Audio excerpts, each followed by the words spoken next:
Hello, my name is Rich Howard, owner of Architectural Builder Supply, and this video is to bring you a closer look at the Knape and Vogt BK-0864-US15. This is a satin nickel 3/4 inch pole, commonly referred to as a finger pole. I mean, when someone says finger pole, this is what they mean. It's a recessed flush pole that you're going to have on bypass doors. But when someone says finger pole, it just means the tiny version of that, not the 2 1/8 inch size. That would be far more common on full size, let's say bedroom sliding doors, okay? Or the other variations of recessed poles, a variety of different rectangular and sizes, different depths, different profiles, different intentions of what sort of application they're meant to work best in. But when you have potentially a light duty door that might be maybe thinner than average, a finger pole very likely is going to be exactly what you need. Okay. Now a finger pole like this is just press fit into place. They give it a diameter of 3/4 inch. I'm going to get the caliper here and see what kind of dimension it actually is.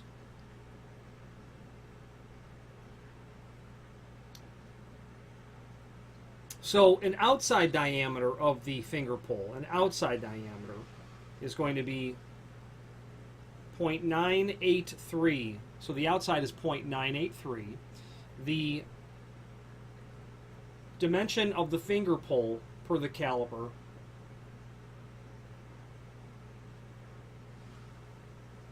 is 0.770.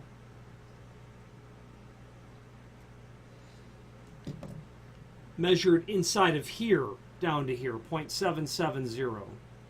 Back here, it's slightly less, very slightly less, 0.760, something in that range. When you drill that 3/4 inch hole, and that would be the hole that you'd want to drill, you're simply going to pressure fit this into the opening, and that's the intention. Some people will say, well, should I glue it in? Should I epoxy it in? I don't see why not, but generally they're meant to just get pushed in and then they stay there into a wood door. An overall thickness of the unit,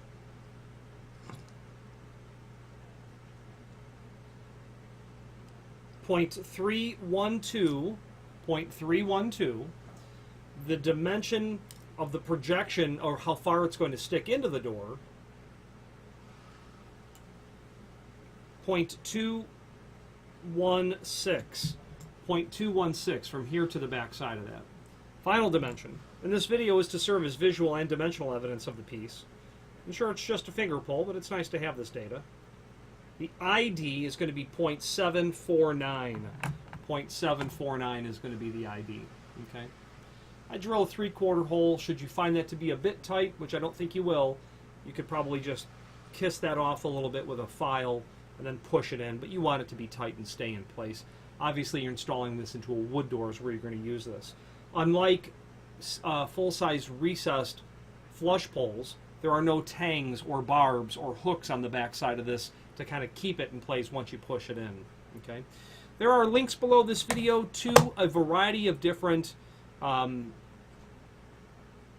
documents for different door applications, different sections of the catalog, basically, where you can review this finger pole and where it's used.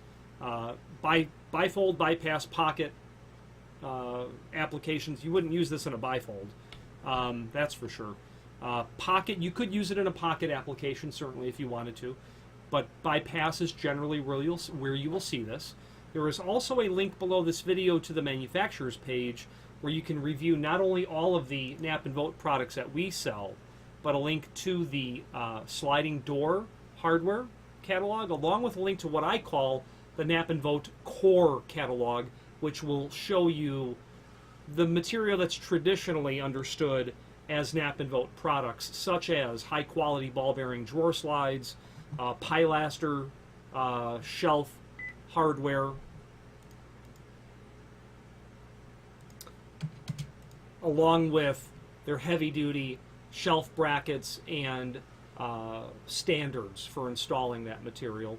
But back to the hardware catalog, the sliding door hardware catalog, It's a relatively new line for Knape and Vogt, and when I was first introduced to it, and I've been selling sliding door hardware for a very long time, I was immediately impressed with the catalog because it's so accessible. What I mean is this: it's logically laid out. Whoever planned it amazingly straightforward and easy to use. How so? Well, on the very cover of the book, it says bifold, bypass, pocket, or pocket frame.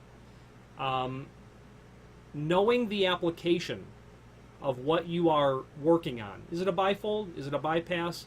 Is it sliding? Or is it going into a pocket frame? Or is it going into a pocket in a wall? Simply turn to that section. That's all you do. Go to the bifold section if you're doing bifolds. Okay, how heavy is the door? Flip through, go to the weight, range that you're dealing with. Now, how wide is the opening?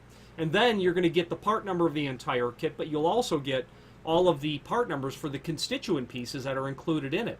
So when you pull up the full line catalog, if you were to do so, and do a search function on your keyboard for this BK-0864, you're going to find where it exists in the catalog, first of all. You're going to see all of the different areas that it falls in, but you're going to also see the other items that are related to it. For instance, you'll notice that you can order the 0864 in a US3 finish as well, which would be a brass. The point being, you'll be able to see all of the sister products that go with it, because let's say you're piecing something together and you need to find, what are we talking about? Well, let's forget bifold in this instance. You're talking about bypass. You might need the floor guide that goes with it, or you might want to lock those doors with a sliding door lock so that you know that no one enters the sliding door for whatever reason you might want to secure that down. The catalog is logically laid forward.